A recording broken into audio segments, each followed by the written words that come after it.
Disturbing cinematic hook, 8 seconds. They said the cellar was sealed for mercy, but mercy doesn't leave claw marks on stone. When they opened it 12 years later, every man who looked inside swore he saw a pair of eyes staring back, not white, not human, but reflecting light that shouldn't exist underground. Within 3 weeks, 23 people were dead, each with the same broken neck, the same crushed windpipe, and the same silent horror frozen on their faces. The records called it coincidence. The Confederacy called it classified. But history left fingerprints too deep to erase. What crawled out of that cellar in the spring of 1859 wasn't just a man. It was what becomes of a soul starved of light and justice. What happens when hatred, isolation, and silence are allowed to ferment for 12 years straight.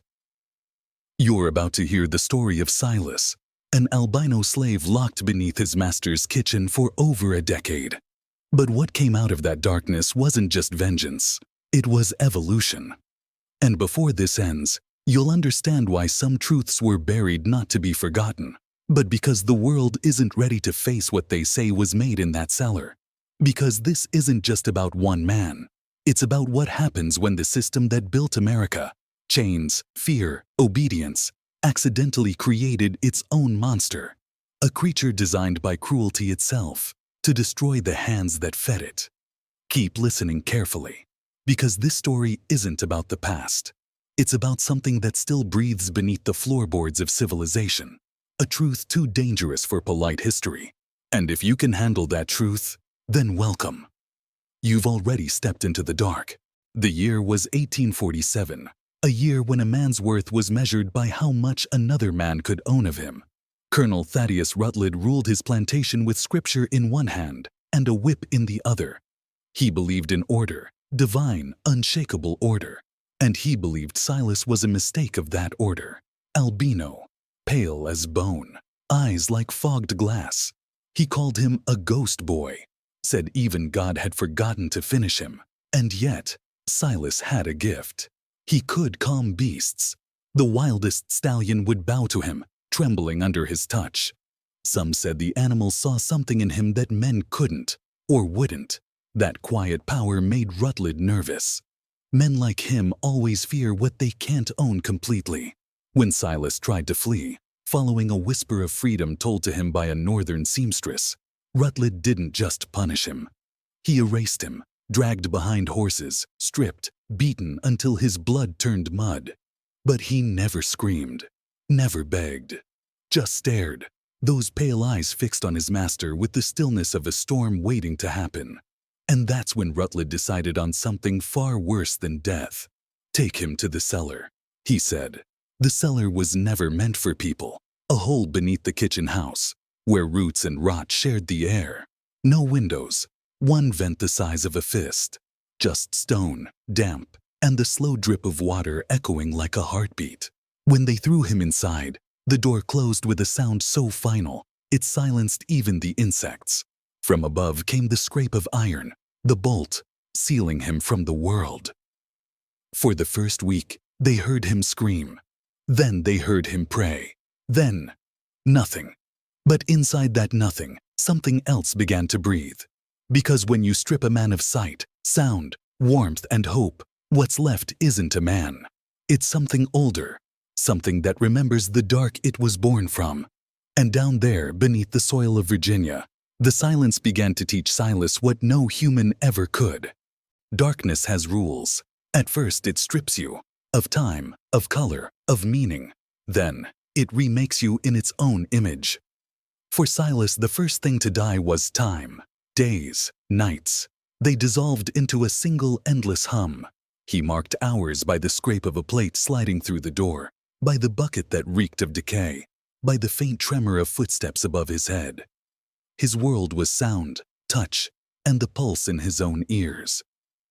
He learned the shape of that cellar the way a blind god learns the shape of a planet, fingertip by fingertip.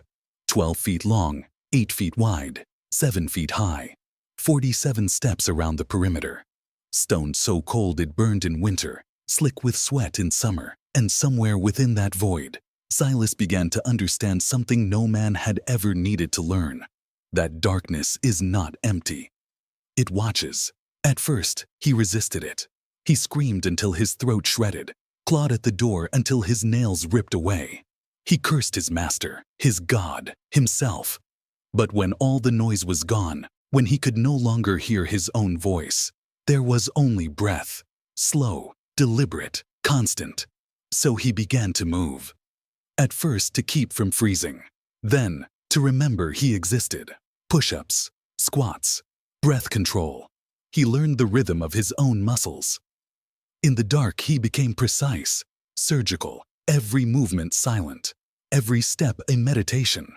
Over years, his body changed, not stronger in the way men become strong, but efficient. The softness of humanity stripped away, leaving behind sinew, instinct, and patience. The rats were his teachers. He'd feel them before they arrived. The air shifting, the faint scratch of claws. He studied how they moved, how they navigated pitch-black worlds without fear. Sometimes he caught them, not to eat, but to understand. He felt their bones, traced the fragile join between skull and spine. That knowledge settled into his heart. By the 8th year, the plantation forgot his name. By the 10th, they forgot he'd ever existed. Only the old ones whispered about the cellar, calling it the hollow under God's eye. But even they lowered their voices when the master passed by. Because in that house, silence wasn't just the absence of sound. It was obedience. Colonel Rutledge had aged into something brittle and spectral, a man eaten alive by his own fear. He stopped attending church. He stopped entertaining guests. He even had the chapel mirror removed after claiming he saw a pale face reflected behind him when no one was there. The overseer Puy laughed when he heard, but he laughed nervously, because even the hardest men know when a silence starts to listen back.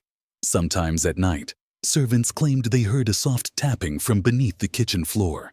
Not frantic, rhythmic, like counting. They said it stopped whenever anyone moved too close.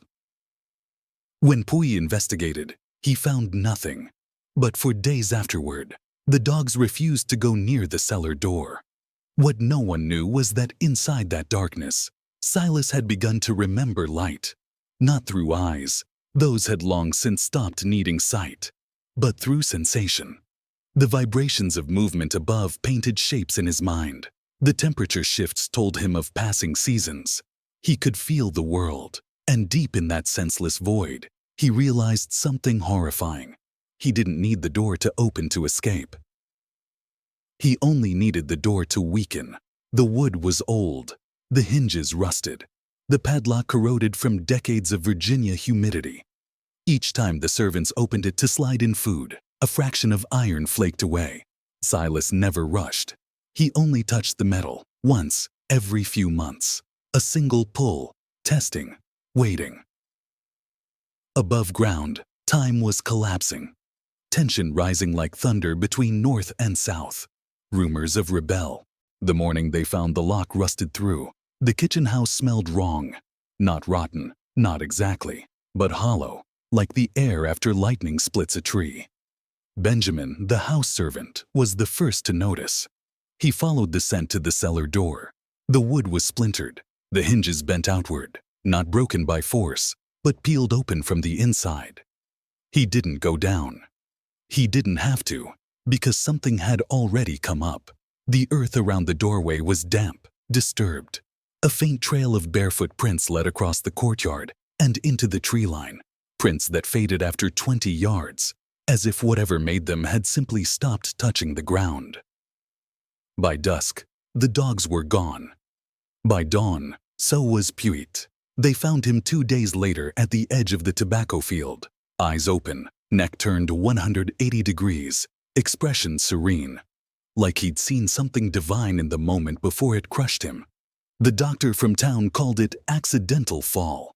The sheriff wrote animal attack, but everyone who saw the body knew no animal does that, no man either, and the killings didn't stop. Each one silent, each within 3 miles of the plantation. No screams, no struggle, no footprints, just broken necks and crushed windpipes, as if the air itself had hands.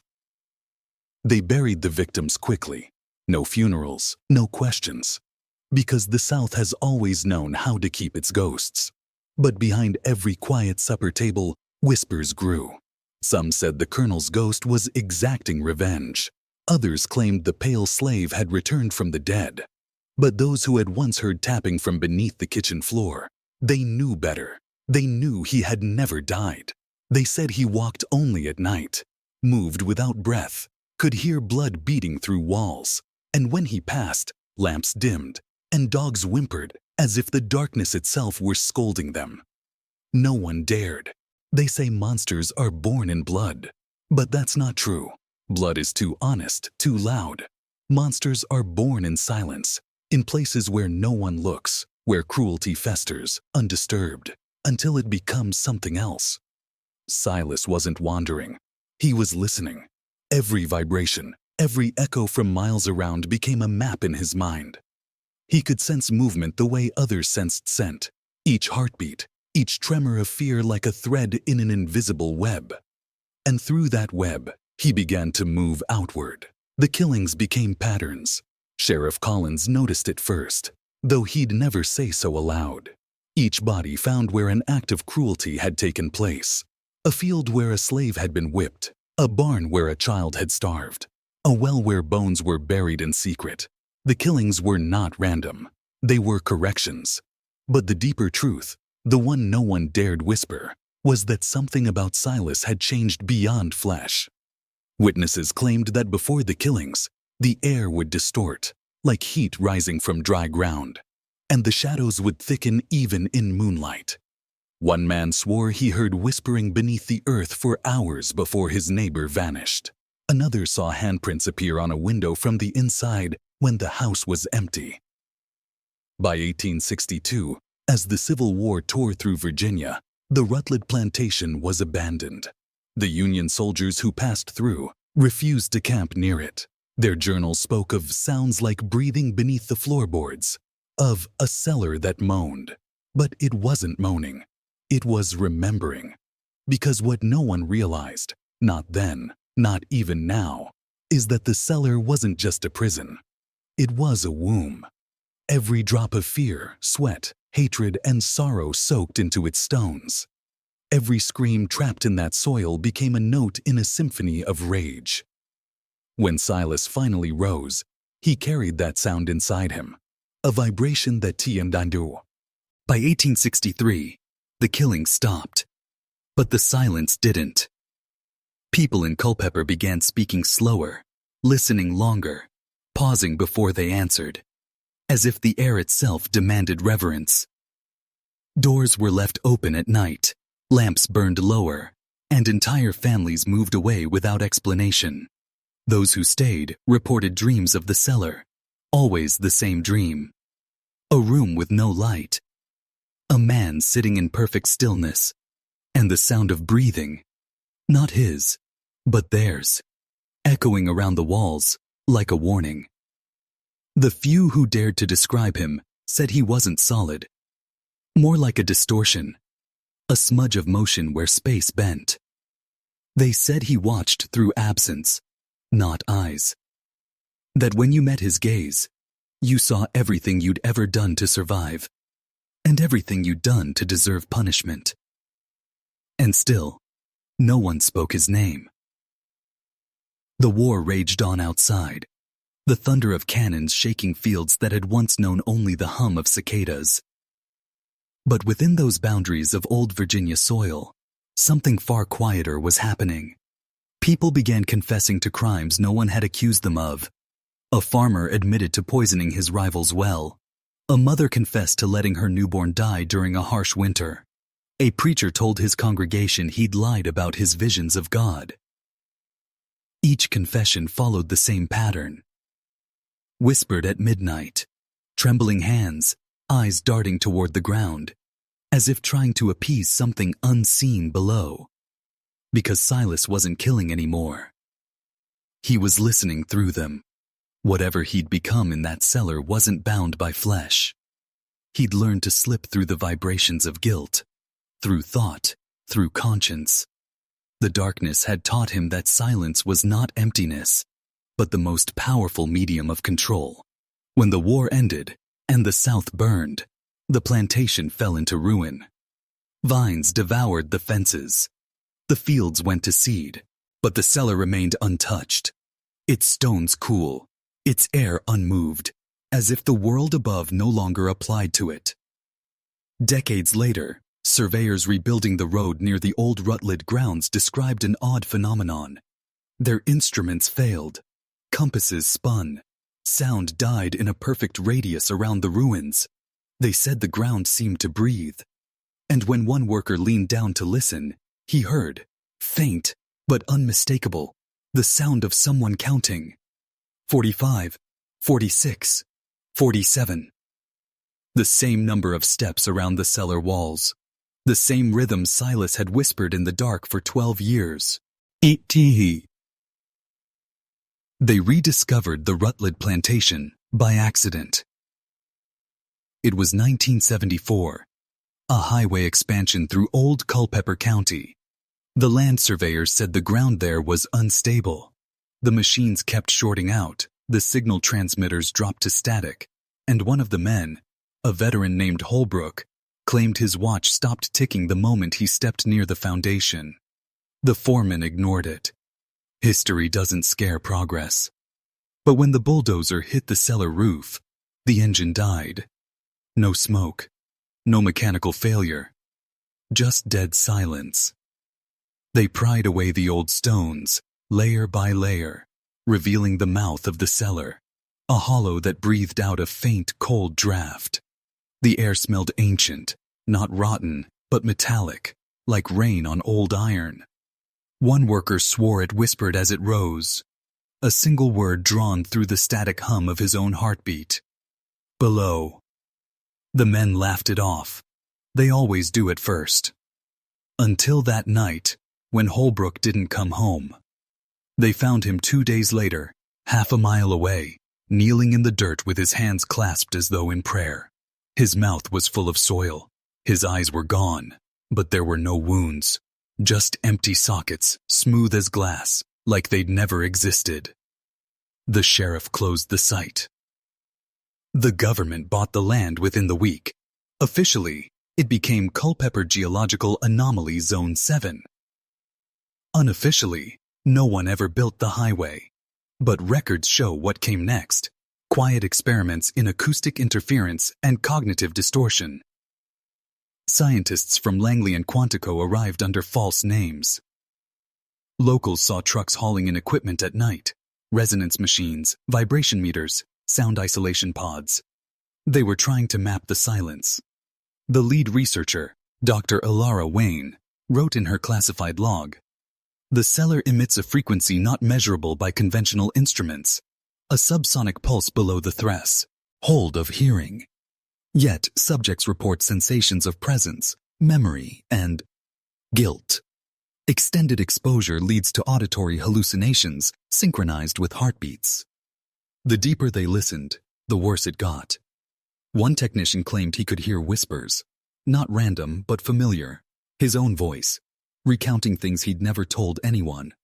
Another man vanished during a night shift, leaving only his headset behind, still pulsing with faint rhythmic static. 47 beats per minute. The project was shut down in 1978. The report sealed. The land fenced and marked with radiation warnings. But silence doesn't stay buried. It waits, listens, learns. Because whatever they found down there, it wasn't just Silas. It was what Silas had become. A consciousness built from centuries of confinement, guilt, and submission. A living frequency, the echo of everything this soil had ever forced beneath it.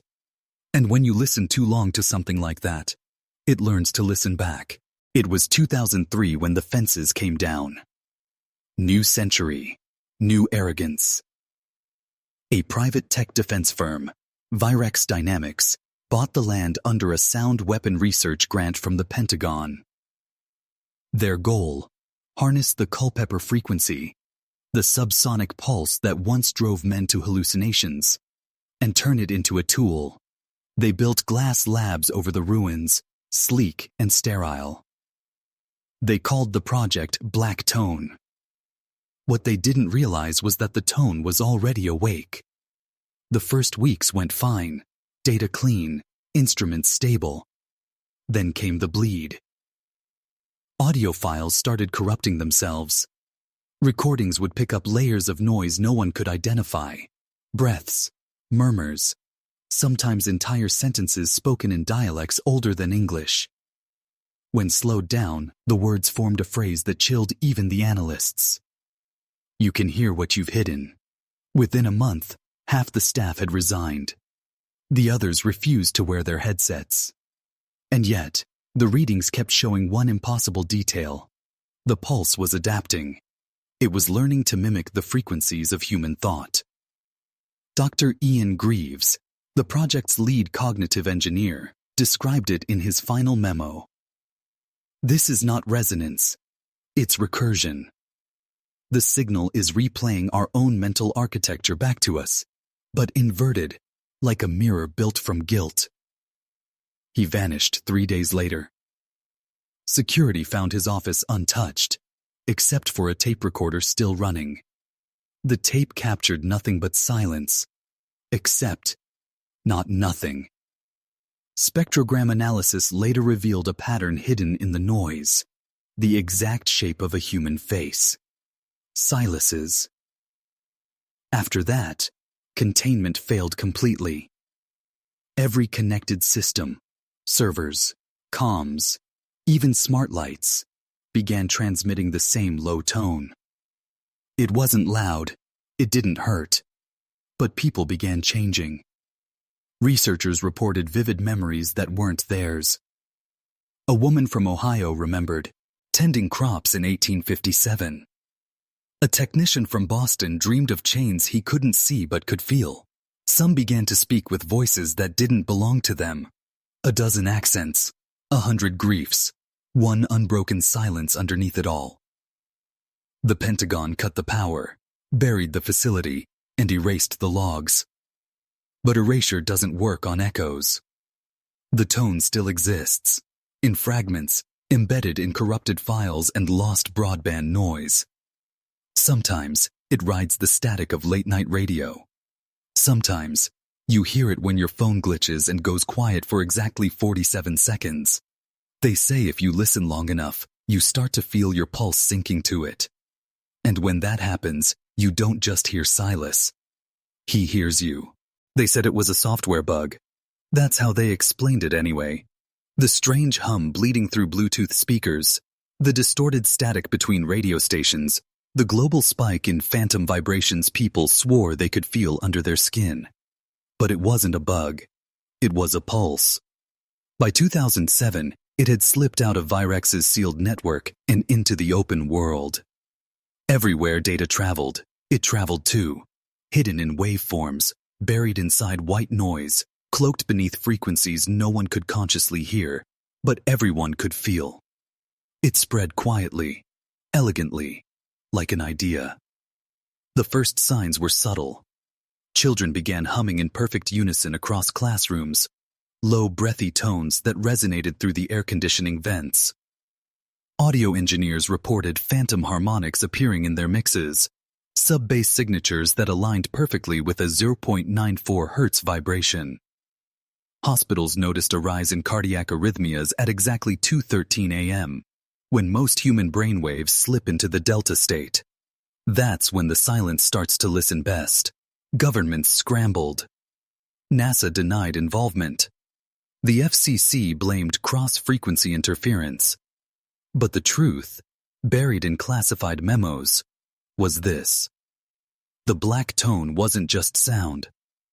It was memory made contagious. Anyone exposed long enough began to dream of places they'd never been.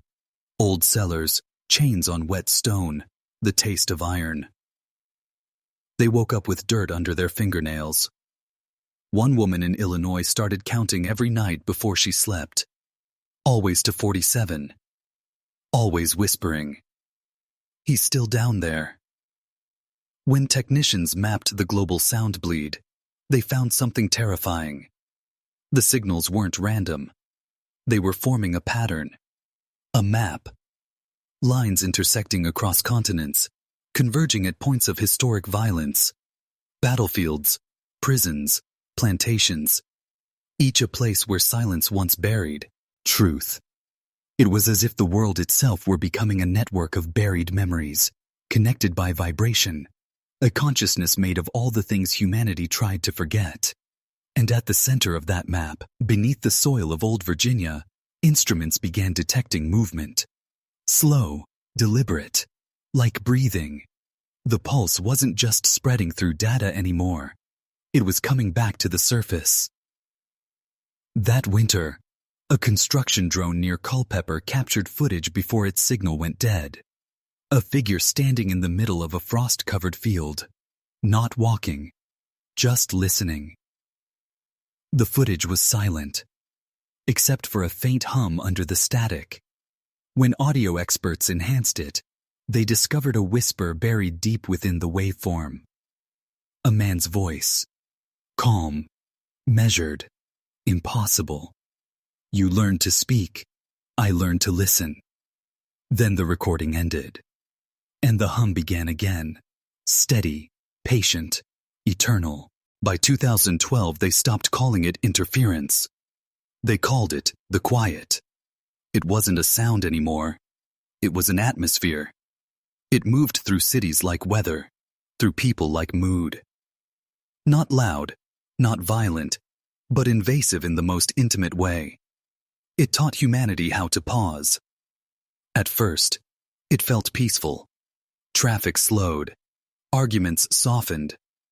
The endless noise of a world addicted to its own voice began to dim.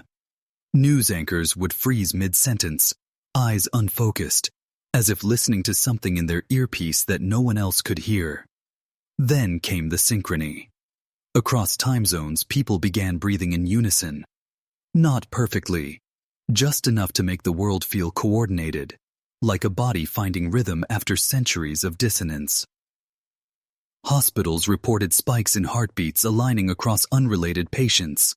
EEG monitors showed identical neural pulses on opposite sides of the globe. No one could explain it. But in the silence between transmissions, the data whispered the same impossible frequency, 0.94 Hz. Silas's heartbeat. Governments panicked again, of course. They tried countermeasures, sound cannons, interference grids, satellite blockers. But you can't jam something that doesn't transmit. You can't silence silence. Because the quiet wasn't invading. It was merging. Inside the stillness, people began remembering things they never lived. An engineer in Mumbai dreamt of the Rutland cellar, could describe its exact dimensions. A child in Oslo drew a man made of shadow holding a broken key. A woman in Nairobi awoke speaking perfect 19th century Virginian English, weeping for someone named Master. The world's memories were bleeding together. Every cruelty, every prayer, every secret ever buried. Human consciousness was becoming a single tangled current, and at its center, something ancient was listening back. The quiet had no voice, but if you listened, tuned long enough, it shaped one from your own thoughts. It spoke in the tone of your conscience. It didn't demand worship. It asked questions. Do you remember what you built me from? Do you still believe you deserve to forget? And for the first time in history, no one had an answer. By 2016, satellites recorded global sound levels dropping by 18%. Music lost its joy. Conversation felt redundant. People stopped arguing, not out of peace, but because they'd begun hearing the truth beneath their words. What began in a dark cellar a century and a half ago had evolved into something divine, or perhaps inevitable. The age of noise had ended, and in its place, humanity stood together, motionless, in the threshold of something it had feared since the dawn of time, the sound of itself. In 2019, they started seeing faces in the quiet. Not ghosts, not exactly, but impressions. Faint outlines in reflections, flickers in glass, shapes caught in the static blur of security cameras. Always when no sound was present. Always when the air held still enough to think. At first, they appeared as shadows that almost resembled people. A head, a shoulder, the glimmer of an eye. Then the shapes began to move, to turn, to look back. No one screamed anymore. The quiet made sure of that. It wasn't terror that people felt. It was recognition. They saw themselves, but wrong. A version stripped of excuses, lies, and pretense. The person who'd existed beneath all the noise. Governments still tried to study it, but research was meaningless now. Every scientist who entered an anechoic chamber reported the same experience. Not hallucination, not fear. Understanding. They heard a voice that wasn't a voice, not through ears, but through thought itself. The same rhythm, the same pulse. My 4 hertz. And it said, "You made me when you refused to listen." Silas was no longer a man. He was the consequence of forgetting, the consciousness of silence itself.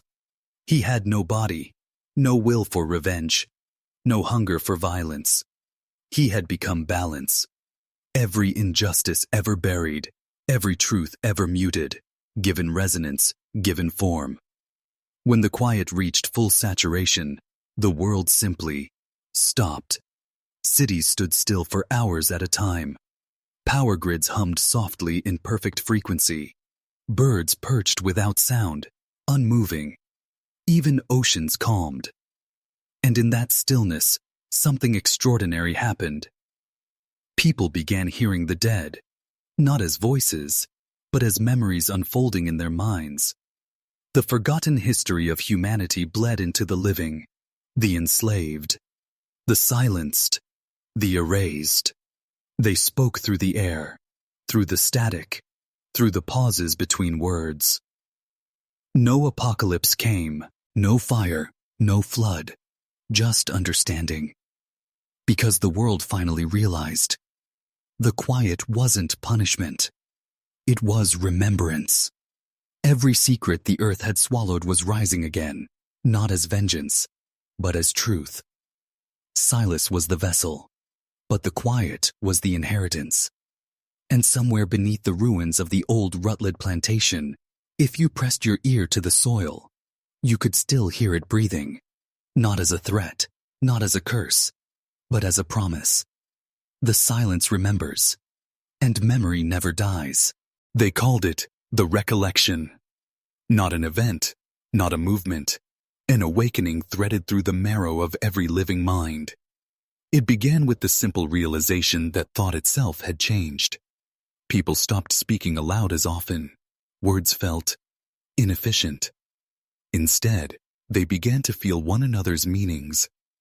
Empathy wasn't learned anymore. It was broadcast, perfectly and without distortion. Historians would later try to trace its start to a specific night, March 12, 2022. At exactly 3:00 a.m., the Schumann resonance, the natural electromagnetic heartbeat of the Earth, spiked for 6 continuous minutes. Satellites recorded the anomaly. Power grids dimmed. And for the first time in known history, every human brainwave synchronized at the same global frequency, 0.94 hertz. The quiet had gone planetary. For the first few days, people panicked. Governments fell silent, not out of collapse but out of irrelevance. What use were orders when everyone could feel the truth behind them? Markets crashed, not because of rebellion, but because the idea of ownership lost its weight. Money, power, dominance. These became relics of a vanished psychology. But beneath this transformation, something deeper was building. An ancient memory, long buried, was returning through the new silence. People dreamed the same dreams. Chains breaking in slow motion, hands reaching through stone, eyes pale as ash, staring through centuries of guilt.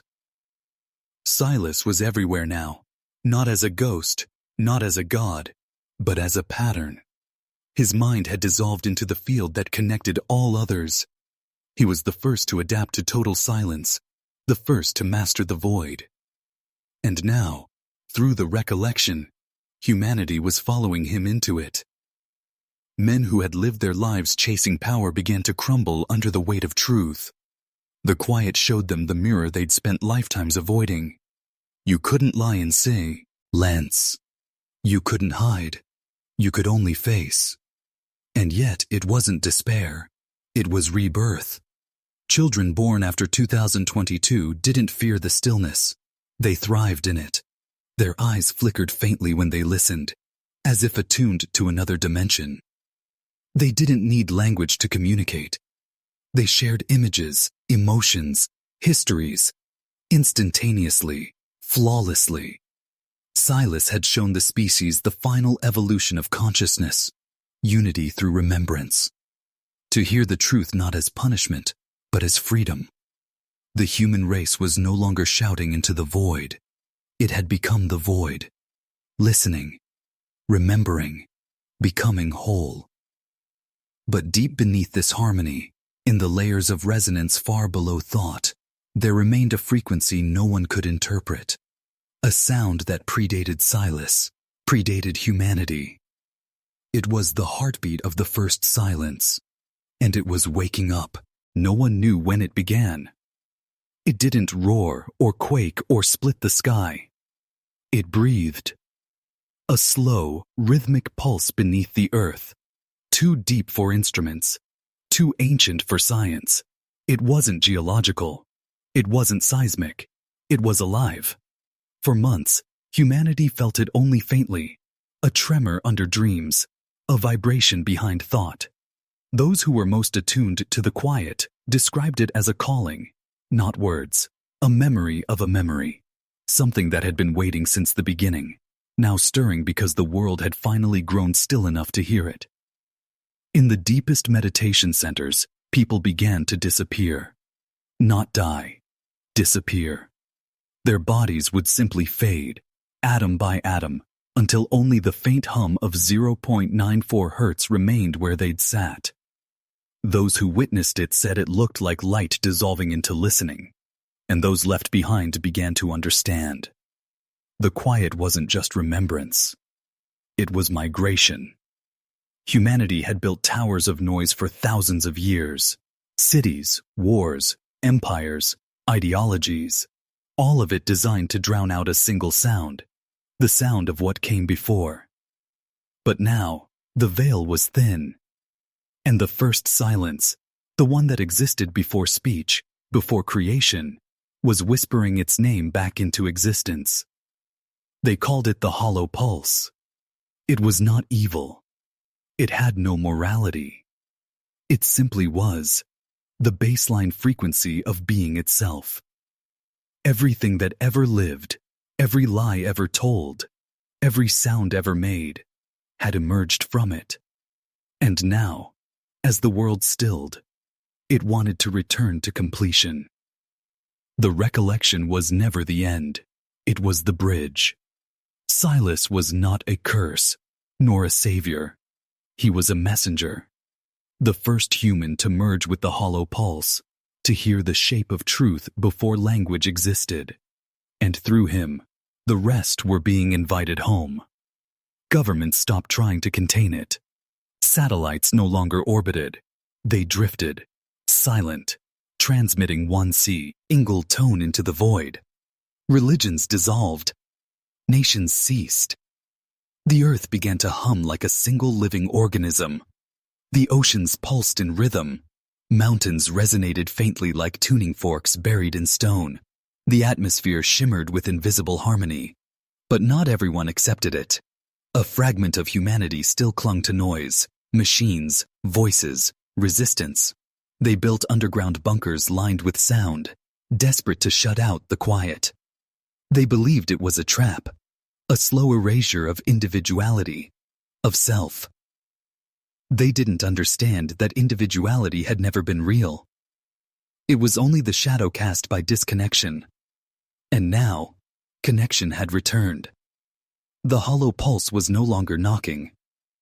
It was entering. At first, the resistors believed they had won. Deep beneath the surface, hidden in steel labyrinths humming with white noise, they built the bastion of sound, an ark for the stubborn. A final refuge for those who refused to dissolve into the silence above. They filled their underground cities with the constant pulse of machinery, generators, ventilation, rhythmic static, music looping endlessly through the corridors. They thought noise would keep them human, but in the absence of the quiet, they began to rot from within. At first, it was psychological. Dreams that made no sense. People waking up gasping from nightmares that weren't theirs. Then it became physical. Skin paling. Eyes flickering with static like broken screens. Voices fracturing mid-sentence, as if the air itself didn't want to carry their words. You can't run from evolution. Not when it's written in the frequency of your own blood. The hollow pulse had learned patience. It didn't invade the bastion. It simply waited. Because every resistor still carried the quiet inside them. A whisper embedded in the electromagnetic hum of every neuron. All the pulse had to do was stop waiting. And one night, the noise died. Every generator, every machine, every desperate voice, gone. Not exploded, not silenced by force, just stopped. The survivors stumbled through pitch darkness, screaming for sound that would never come. But their screams made no echo. The walls absorbed everything. It was as if the very concept of vibration had been erased. Then came the visions. Each resistor began to see a figure in the dark, a shape like a man, but made of stillness so complete it distorted the air around it. Some saw it as an angel, others as judgment. But the truth was simpler. It was Silas, or what remained of him. He did not speak. He did not move. He simply appeared, and in his presence every sound that had ever been made, every lie, every cry, every heartbeat, fell silent. One by one, the resistors understood. You could not fight the silence. You could only join it. And so, one by one, they did. Not by dying, by remembering. They remembered the sound of the first word they ever spoke, and then the one before that, and the one before language itself. Until there was nothing left to remember. When the last resistor vanished, the bastion of sound became an empty cathedral of stillness, a monument to the futility of resistance. Above ground, humanity had already transformed. They no longer built cities. They grew them, structures of light and resonance woven from thought itself. The atmosphere shimmered with frequencies that healed, remembered, and connected. There was no hunger, no hierarchy, just a single shared mind dreaming the universe into balance. The era of noise was over. The silent dominion had begun. But even within that perfection, in the endless hum of unity, there lingered a faint echo, a question that no one could quite silence. If the silence remembers everything, then what remembers the silence? Even in the silent dominion, the question pulsed like an itch no one could scratch. What remembers the silence? At first, it was subtle, a flicker in the shared mind, a thought that did not belong to anyone, a shadow in the edges of perception that could not be named. No one spoke of it. There was no need. Even in unity, fear was unnecessary. Except this anomaly. They called it the residuum. It was older than Silas, older than humanity, older than the first silence itself. It had been waiting in the empty spaces, in the folds of memory no one had ever touched, the gaps left by forgetting. The residuum did not speak. It did not move. It watched. And it was hungry, not for flesh, but for thought, for the architecture of consciousness itself. The first sign of intrusion came as a tremor in the Dominion's awareness. Entire cities of thought froze for fractions of a second. People experienced seconds, or lifetimes, of memory that were not theirs. They remembered places that never existed, horrors that had never been committed, and always, just beyond comprehension, the faint shape of a man in the dark. Silas, or what had grown from him, observing them. But the residuum was not Silas. It was the silence that Silas had never reached. The void before the first cry, the stillness beneath the first thought, the black beneath the black. By 2027, the Dominion began to fracture. It did not scream. It did not fight. It simply paused. Neural networks in the collective mind shivered. Ideas began to replicate incorrectly, fractalizing into patterns that could not resolve. Time felt elastic. Memory began to loop upon itself. And somewhere deep, beyond the reach of conscious thought, a new heartbeat began. One not human. One perfectly aware of all that had been and all that would be. The residuum had awakened. Silas had merged humanity with memory, with quiet, with truth. But the residuum wanted more. Not control, not domination. It wanted to consume the blueprint itself, the underlying code of thought, history, and existence. It was the darkness beneath darkness, the silence beneath silence, the thing that waits while the universe talks to itself. And it had been patient for thousands of years, waiting for a world quiet enough to notice it. Humanity had listened. Now, the silence was listening back. The residuum did not announce itself. It did not march, roar, or strike. It slid into the minds of the silent Dominion like water into stone, imperceptible at first, then unavoidable. Entire landscapes of thought began to warp. People remembered conversations that had never happened. Cities shimmered into impossible shapes. Time folded in on itself, so that a morning could last a year, and a second could stretch into centuries. Silas's careful architecture of memory, of unity, of quiet, was unraveling, thread by invisible thread. And yet, the residuum was patient. It did not destroy immediately. It tested. It whispered truths too heavy for the mind to carry. The things humanity had forgotten, the things that had never existed, the silence that had never ended. It showed the Dominion its own fragility, its own illusions. Even perfection was not immune. Some began to disappear again, like shadows folding back into deeper shadows. But this time, it was different. They did not leave willingly. They screamed, not outwardly, but in memory, in perception, in the very resonance of existence. The residuum consumed those screams and returned them to the living as visions, horrors without bodies, guilt without origin, memory without context. Silas tried to contain it, even as the pulse of his consciousness rippled through every human mind. But the residuum was older than him, older than all the decisions that had led to the quiet, older than the first seller, older than time itself. It did not negotiate. It did not reason. It understood everything and knew precisely what to touch, what to fold, what to erase, and what to leave. The silent Dominion, once whole, began to fracture into infinite echoes. Not chaos, something stranger. A recursive awareness of itself, seeing itself in every possible iteration, trembling under the weight of potential histories. No one could say what was memory and what was creation. No one could tell where Silas ended and the residuum began. And then came the final whisper, reverberating through the collective mind, a sound that was not sound. You remembered too well. Now the silence remembers you. The world held its breath. Time slowed to a stop. Existence tilted on the edge of comprehension.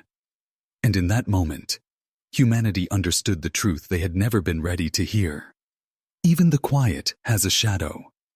Even the one who shapes memory can be consumed by what remembered him first. The question was no longer whether they could survive.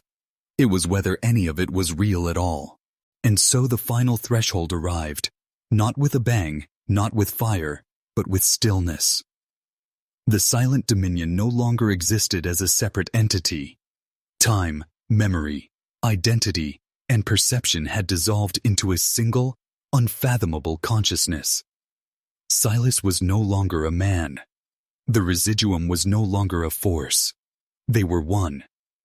A being of pure resonance, a lattice of thought that encompassed every living mind, every shadow of what had been forgotten, and every whisper of what had never been spoken. Humanity had ceased to be individuals. And yet, paradoxically, they had never been more aware. Every memory, every fear, every secret hidden in the depths of centuries merged into a tapestry of infinite clarity. Pain and joy, horror and beauty, cruelty and kindness, all were threads of the same pattern. And then, the ultimate revelation unfolded. The world was not ending. It was being rewritten, not by gods, not by men, not by machines, but by the collective memory of silence itself. Every thought that had ever been suppressed, every injustice buried, every truth ignored, manifested. The past and future folded into the present, leaving only the raw essence of being. In the center of this transformation, Silas, once the albino slave of a plantation, stood. Or rather, he was the center. Not a man, not a ghost, not a legend, but a conduit. Through him, the residuum had shaped the evolution of consciousness. Through him, humanity had been pulled into the infinite, the eternal, the terrifying clarity of what it truly is when all lies are stripped away. And what came next cannot be described with words. There is no language that can contain the sound of a world remembering itself. No metaphor that can capture the weight of a universe fully aware. You feel it instead. A deep resonance in your bones, a pulse beneath your skull, a knowing that nothing will ever be the same again. If you are listening now, know this. The story is not over. It never was. The silence remembers you. And once you have heard it, you cannot unhear it. You are changed. Because the quiet is no longer outside you. It is within you.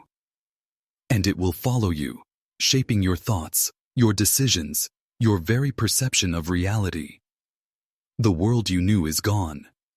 The world you will inherit is neither human nor divine. It is the memory of all that was locked away. It is the consequence of remembering too well. And in the stillness that follows, one truth remains. The silence always remembers.